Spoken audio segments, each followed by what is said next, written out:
Le Coran, c'est un texte vieux de plus de 1400 ans, révélé oralement, fragment par fragment, sur 23 années. Pas de manuscrit structuré, pas de relecture finale, pas d'ordinateur ou de correcteur automatique. Et pourtant, il est resté intact, mot pour mot, récité par cœur, appris dans le monde entier des générations durant. Mais ce qui m'a le plus surpris, c'est que certaines personnes affirment depuis des années que le Coran cacherait des structures internes, des schémas invisibles que seuls les chiffres peuvent révéler, des équilibres numériques impossibles à inventer sans technologie. Alors j'ai tenté moi-même l'expérience.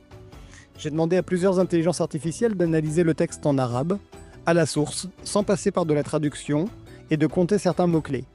L'objectif, c'était de voir si les fameuses structures numériques étaient réelles, ou si c'était juste des légendes. Et là, bam, l'IA me sort des résultats fous. Des mots opposés qui apparaissent exactement le même nombre de fois. Des thèmes récurrents, parfaitement équilibrés.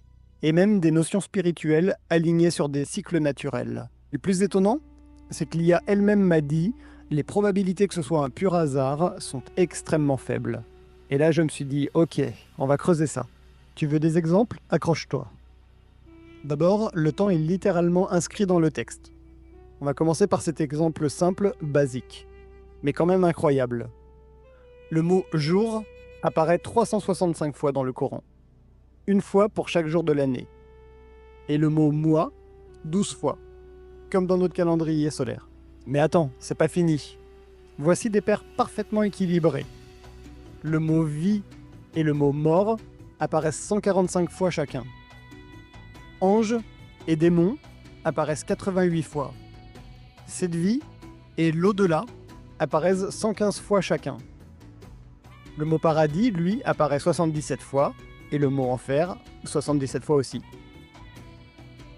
Les mots homme et femme apparaissent 24 fois chacun, et ces mots sont dispersés partout dans le Coran.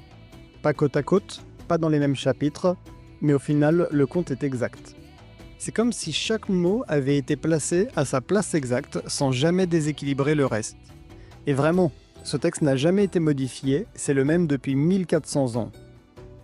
Maintenant, si on prend un autre exemple, avec Jésus et Adam, c'est le miroir parfait.